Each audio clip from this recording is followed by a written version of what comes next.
E.T., sûrement l'extraterrestre le plus sympa de la galaxie, a comme un air de ressemblance avec nous.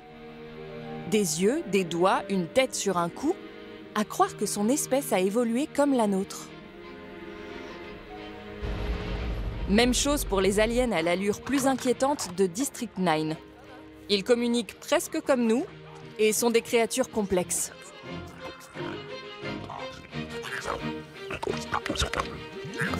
En revanche, peu de films mettent à l'honneur de simples et minuscules aliens microbes. Mais science-fiction mise à part, quelle est la probabilité que des extraterrestres nous ressemblent? Dès lors que la vie émerge, le résultat est-il forcément le même? Our first discoveries on other planets will probably be simple life. Un peu comme des bactéries. Alors notre planète est-elle une exception? Et notre existence un hasard inouï? Ou bien est-ce que toute vie, où qu'elle apparaisse, devient inévitablement complexe après une évolution rappelant celle qui s'est déroulée sur Terre? S'il y a de la vie ailleurs dans l'univers, est-elle forcément comme nous?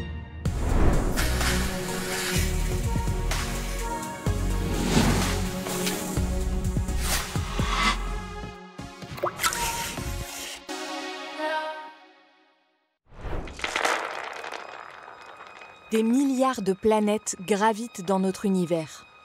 Parmi elles, au moins 300 millions seraient propices à la vie.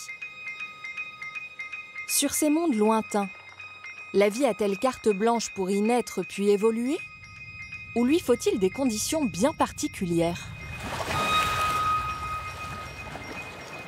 Life originated in the sea, and it stayed in the sea for billions of years. So I think if there were life elsewhere in the universe, it would have to have something like a sea to live in. Dans notre univers, on pense à deux conditions importantes. D'une part, la présence d'eau liquide et molécules carbonées. Et on a besoin d'énergie pour créer de l'ordre à partir du désordre. The kind of thing that you need on a planet if you're going to see complex life evolving is competition, limited resources, food or energy, and then you get these complex interactions. De l'eau, du carbone, de l'information, de l'énergie et une forme de compétition. Voilà les prérequis pour le coup d'envoi de la vie. Mais si on a tout ça, obtient-on automatiquement une forme de vie complexe? En d'autres termes, les lois de l'évolution s'appliquent-elles dans tout le cosmos ou seulement dans notre petite province terrienne? Natural selection and evolution by natural selection are absolutely universal properties of life. Anywhere in the universe, life will have evolved from natural selection. It doesn't mean we can predict what color an alien will be or how many legs it will have. But it does tell us that the interaction between different species will occur according to these very, very clear rules. C'est partout la même histoire. Dès l'émergence de la vie, l'évolution aussi se met en marche. Même les formes de vie primitives, comme cette cellule toute simple, sont soumises à la sélection naturelle. Alors qu'est-ce qui détermine que telle lignée de cellules et pas une autre va se perpétuer face aux contraintes de son milieu, comme la chaleur ou le froid?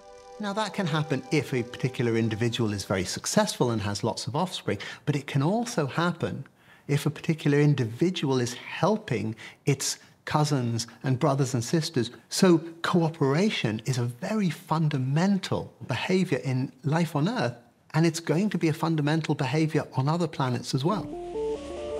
Même en admettant qu'ailleurs les conditions de vie sont très différentes, les lois de la biologie sont immuables.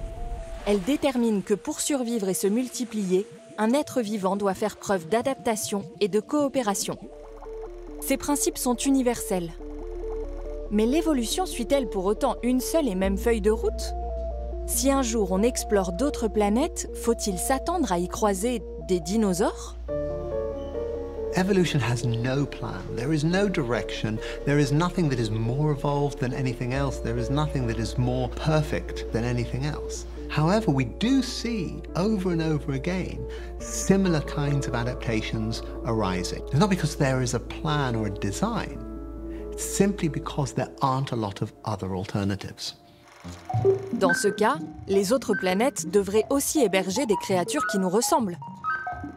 Mais à quel point? On Earth, we have a relatively thick atmosphere, so sound is a really useful way to communicate.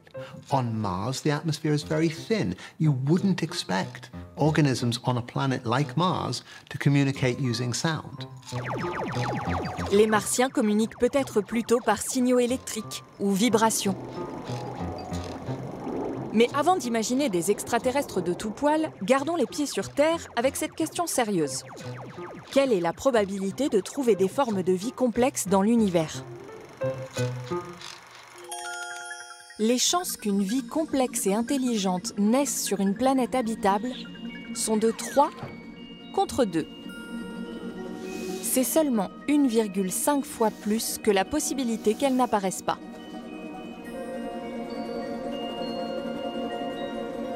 En comparaison, la probabilité que sur une planète habitable, une vie simple, comme des bactéries, émerge, est bien plus élevée. Elle est de 3 contre 1. Comment l'expliquer? Quels obstacles la vie doit-elle surmonter pour aboutir à quelque chose comme nous? Prenons le seul exemple dont on dispose, la Terre. Comment son monde vivant est-il devenu si complexe? Et ce processus pourrait-il se répéter ailleurs? Life originated quite soon after the Earth formed, which suggests that life would be common in the universe. It's just one of those things that happens during planetary formation. But for 9/10 of the Earth's current life, life was in bacterial slime. Si on pouvait faire tenir toute l'histoire de la Terre en 12 heures chrono, voici comment les choses se seraient passées. At midnight, that is when the Earth and the Sun and the solar system and the planets form. But life originated very quickly, about 1 o'clock in the morning, and by about 3 o'clock in the morning, which is always the worst time to wake up, I find, 3 o'clock in the morning is when you start to see life that's big enough to be seen from space. Whole reefs, stromatolites, bacterial colonies that might have been seen as reefs by any aliens that happened to be flying past at the time.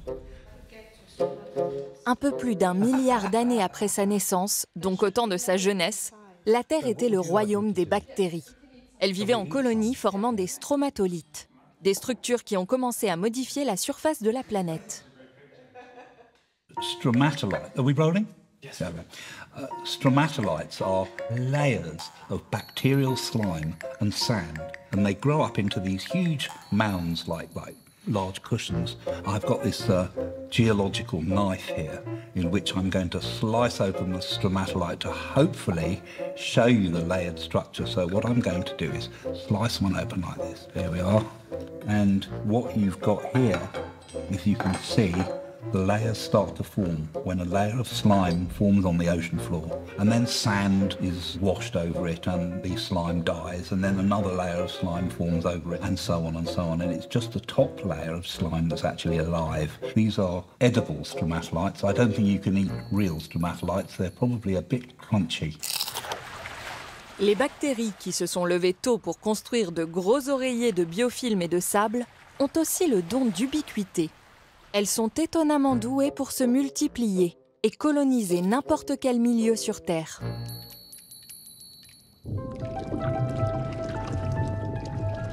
Ils sont tout petits et incroyablement diverses. Donc on est frappé par la diversité des animaux et des plantes quand on regarde autour du monde, la forêt amazonienne, on est impressionné. C'est rien du tout comparé avec la diversité microbienne. On peut voir une diversité qui donne même le vertige tellement elle est impressionnante. La clé de leur succès tient en quelques mots. Les bactéries sont faciles à vivre. Elles sont très sociables et surtout peu exigeantes. They're bacteria that live on plastics, bacteria that live on oil. There's bacteria that can live in nuclear waste. There's bacteria deep within the earth and up into the highest atmosphere. So there are bacteria everywhere. Les bactéries peuvent même échanger leur ADN. En un mot, des super-héros petits mais costauds, généreux et indestructibles. Donc capables de s'en sortir sur n'importe quelle planète ? It's reasonable to speculate that early life, the first life on any planet, will be small, self-contained, metabolizing entities that would be in many ways similar to what we call bacteria. Mais pour que des entités plus complexes se développent sur Terre, il a fallu une rencontre avec un autre type de micro-organismes. Leur découverte a été tardive et il est quasiment impossible de les cultiver en laboratoire. Car ces autres microbes aiment vivre parmi les bactéries et leur ressemblent à tel point qu'on a longtemps cru qu'il s'agissait aussi de bactéries. C'est justement avec les premières analyses moléculaires pour caractériser la diversité qu'on a pu mettre en évidence que il y avait un groupe qu'on appelait des bactéries un peu bizarres. Et quand on a fait les premières analyses moléculaires de phylogénie avec ces organismes-là, on s'est rendu compte qu'elles s'est placées à part. Et en fait, on les a appelés archées à ce moment-là. L'arbre du vivant se divise en 3 branches. L'immense groupe des bactéries d'une part et 2 groupes plus petits d'autre part, les archées et les eucaryotes. Humains, animaux, végétaux, champignons ou algues, nous sommes tous des eucaryotes. Qu'est-ce qui nous différencie des 2 autres groupes ? On parle des prokaryotes d'un côté, c'est les bactéries et les archées, pour des cellules qui ont le matériel génétique directement immerse dans le cytoplasme cellulaire. De l'autre côté, on a les eucaryotes. Eucaryotes, karyos c'est noyau en grec, eucaryote ça veut dire vrai noyau, qui ont un noyau, un organite des membranes qui sépare les chromosomes, l'ADN, du reste de la cellule. Et donc ils sont une complexité cellulaire un peu supérieure. Végétaux, champignons, méduses ou humains, en dépit de toutes nos différences, nous avons ce point commun intrinsèque. Nos cellules ont un noyau. Est-ce la condition sine qua non de la vie complexe? Et si oui, comment ce noyau est-il arrivé dans la cellule, sachant que les premières cellules de notre planète en étaient dépourvues? Alors les eucaryotes, on sait aujourd'hui, dérivent d'une symbiose entre une archée et une bactérie. Donc les eucaryotes sont chimériques parce que leur biologie moléculaire plus interne, centrale, est de type archée, mais les membranes des eucaryotes et la bioénergétique sont des types bactériens. Donc voilà, ils sont des caractéristiques mélangées, ce sont des chimères symbiotiques. Dans la mythologie grecque, la chimère est un animal fantastique composé d'un lion, d'une chèvre et d'un dragon ou un serpent. Nous aussi, les eucaryotes avec un noyau, nous sommes une créature hybride mi-bactérie, mi-archée. Un peu comme une sirène, mi-femme, mi-poisson. Cette symbiose entre archée et bactérie était-elle l'étape décisive de l'évolution? Dans la nature, le phénomène de symbiose est courant. Le lichen, par exemple, est l'association d'un champignon et d'une algue. Certaines fourmis ont une relation symbiotique avec les pucerons. Elles les protègent des prédateurs et en échange, se régalent de leur miella sucré. Mais en temps normal, ces relations symbiotiques ne créent pas un troisième type d'être vivant. Une fourceron, par exemple, ça n'existe pas. La symbiose à elle seule, dans la nature, ça ne suffit pas.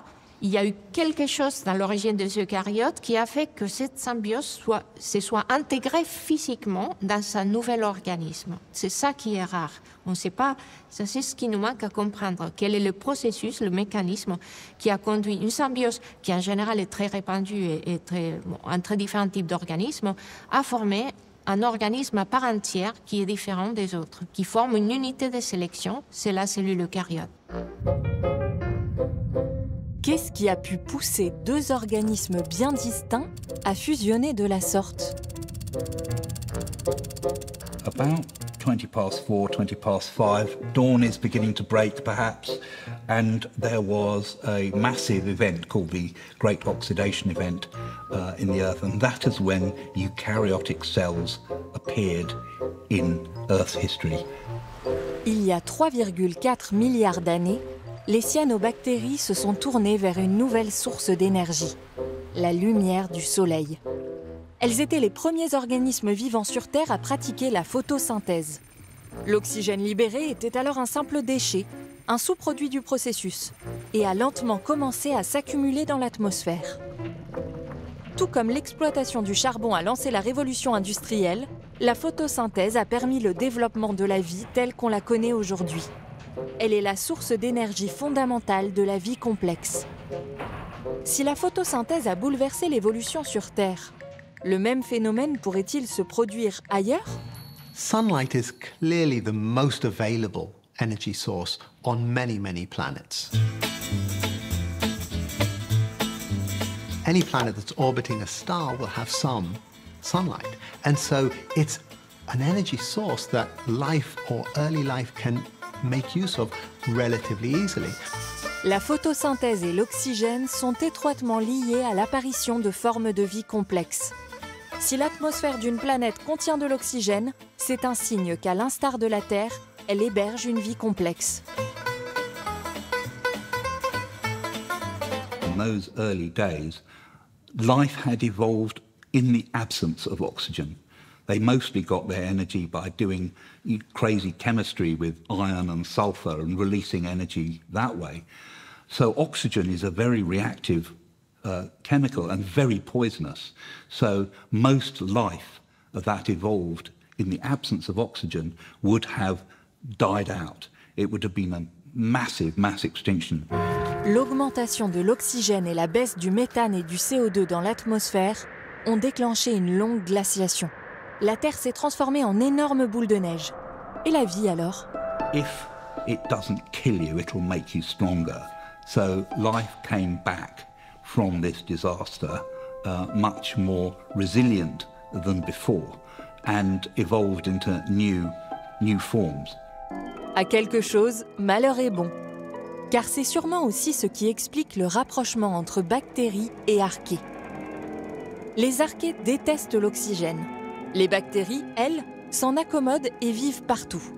Grâce à la fusion des deux, les nouveaux organismes hybrides ont pu respirer de l'oxygène. Les bactéries sont devenues nos mitochondries, les petites centrales énergétiques dans nos cellules. Comme avec l'invention de la locomotive, la vie a soudain disposé d'un surcroît d'énergie, bien utile pour se développer.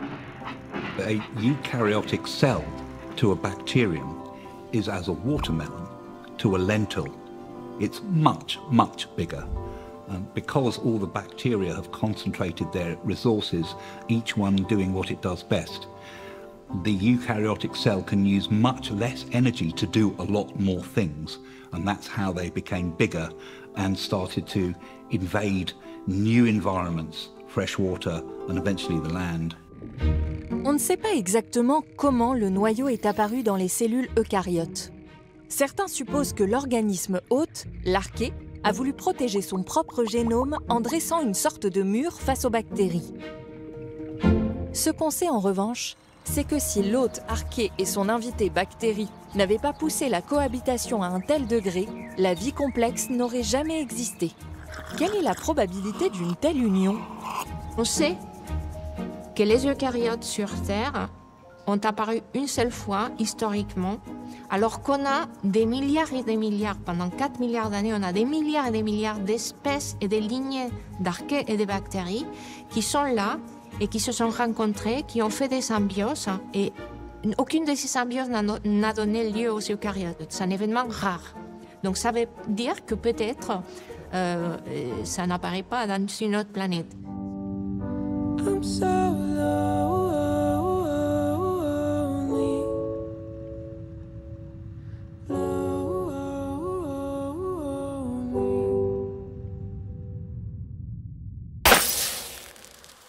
Un événement hautement improbable. Mais pas impossible.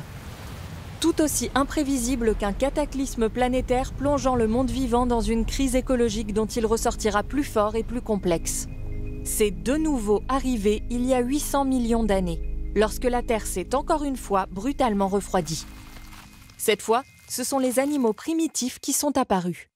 After these enormous episodes of glaciation, life was lean, mean, hungry and looking for trouble. And it was the environment that spurred that. But some of these big apocalyptic events seem to really jolt things up. They used to kill off a lot of things, leaving environments free for other organisms that weren't killed off to evolve into new forms and fill up the space with new things. Il y a 635 millions d'années, les organismes multicellulaires ont fait leur entrée en scène. Plus grands et plus rapides que les unicellulaires, ils pouvaient se déplacer plus loin et trouver plus de ressources. Quand un écosystème reste stable, sans catastrophe, la vie peut rester au point mort pendant des millions d'années. Alors l'évolution avance au pas, jusqu'à ce que le bouchon se résorbe d'un coup. A system in which no one is exploiting anyone else can suddenly overturn, like a coin standing on its edge, will suddenly fall and there's no going back. Dès qu'un être vivant en challenge un autre, le combat commence. Prédateurs et proies rivalisent d'ingéniosité. Les carapaces se font plus épaisses, les dents plus longues, les attaques plus précises. And here, bang, about 10 o'clock, that would be when complex life, animal life, formed in what we call the Cambrian explosion. So we've seen that almost all of Earth's history has happened before we even get animals evolving. Reprenons. Les bactéries se sont réveillées dès 3 heures du matin. Les animaux ont fait la grasse mat, mais une fois sortis du lit, ils se sont livrés à une féroce course à l'évolution. Et ce d'une autre galaxie. Legs evolve. Legs have evolved repeatedly on Earth. Legs will evolve on other planets. Once you have legs, there's a huge advantage to having symmetrical legs. Having legs on either side of the body. You can move much faster like that. So symmetry will evolve. And even pairs of legs will evolve. It's no coincidence that animals on Earth have 2 or 4 or 6 or 8 legs, but not 5 or 7. It's far more efficient to move with an even number of appendages. Cela implique que les aliens ne pourraient pas avoir l'air totalement farfelus, car des milieux semblables imposent un schéma corporel semblable. Et seraient-ils comme nous, faits pour la course ou pour le vol, mais pas pour les deux? One of the principal laws of evolution by natural selection is that everything is a trade-off. Everything is a trade-off. If you are better at running, you're going to be less good at doing something else. You must decide where your energy is going to be invested, where the structure of your body is going to be invested. No organism has an infinite amount of energy. No organism can be infinitely adaptable. Dans ces conditions, la faune terrienne ne doit pas être si différente de la faune extraterrestre. D'abord parce qu'elle doit s'adapter à des contraintes similaires. Ensuite, parce que la sélection naturelle s'applique dans tout l'univers. On suppose que partout, des cataclysmes et la compétition interespèces stimulent l'évolution, au même titre que les symbioses et la coopération. On ignore l'heure qu'il est sur d'autres planètes habitables. Peut-être que les choses sont actuellement au point mort, ou que l'une d'entre elles est à l'aube de connaître une catastrophe majeure qui va accélérer son évolution. Fera-t-elle pour autant le bond décisif vers la vie complexe ?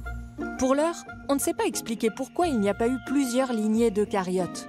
Si la complexité a tant d'avantages, pourquoi n'est-elle pas apparue plus souvent ? La faculté de voler, objectivement très utile, s'est développée séparément chez les insectes, les oiseaux et les chauves-souris. Pourquoi les eucaryotes complexes n'ont-ils émergé qu'une seule fois ?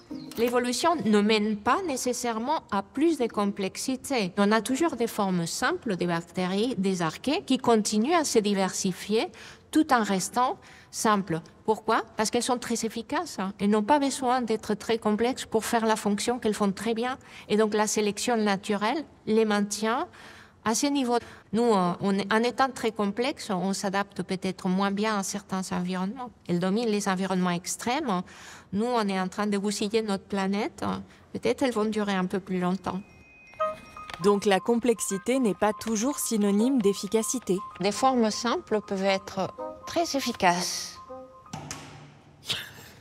Non, attends, tu répètes. Des formes simples peuvent être parfois très efficaces. Wouh! Les organismes unicellulaires paraissent simples, Et pourtant, il en existe un qui est capable de voir et d'abattre ses proies avec une sorte de pistolet. Un comportement complexe qui n'est donc pas réservé aux animaux, aux plantes ou aux humains. Il faut savoir que les bactéries, les archées qui vivent au jour d'aujourd'hui, elles sont aussi évoluées que nous, sinon pas plus. Donc elles sont très évoluées et donc elles ne sont pas du tout primitives, elles sont simplement simples parce qu'elles sont bien adaptées à leur environnement. C'est le style de vie qui leur convient. Simple ne veut pas dire primitif. Et l'évolution n'est pas une course à la complexité. Il peut même arriver que le vivant choisisse de revenir à plus de simplicité.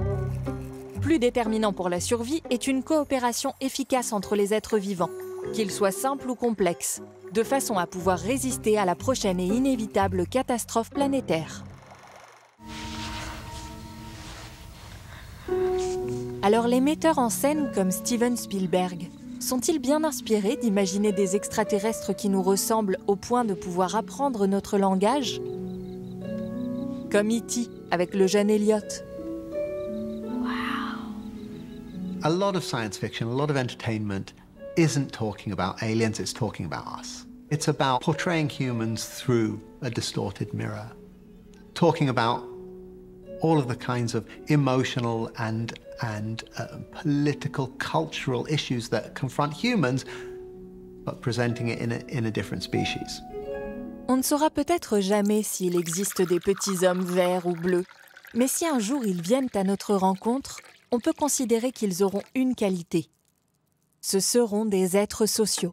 If we encounter technological aliens, they will have a lot in common with us. Their ability to cooperate, their ability to manipulate the environment, their curiosity and desire to explore the universe. They may not look very much like us, but we will recognize ourselves in them very, very easily. Perhaps that identification of alien civilizations with human characteristics isn't quite as unreasonable as it might seem at first. Sans coopération, ils n'auraient même pas pu construire leur vaisseau spatial.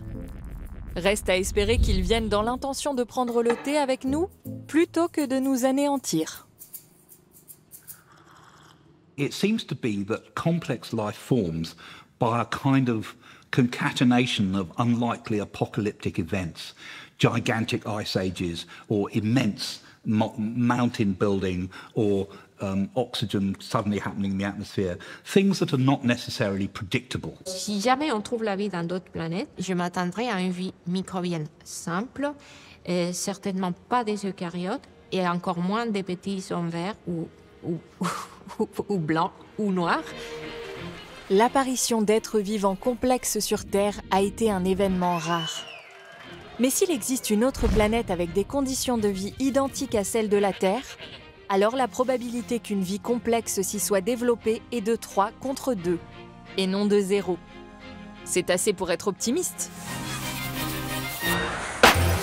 At least I want to understand where they are, where life is, how common life is, how common complex life is, how common animals and plants are. Just to understand the distribution of life in the universe is a very important goal, and it's one that's within grasp. Il se peut que sur une planète lointaine aussi, l'évolution soit en marche depuis des milliards d'années. Le télescope James Webb aurait repéré la présence de sulfure de diméthyle sur une exoplanète éloignée. Sur Terre, ce composé organosulfuré n'est produit que par les organismes vivants, en particulier le phytoplancton. Peut-être que là-bas, l'horloge vient de sonner 10 heures et que la symbiose décisive a eu lieu.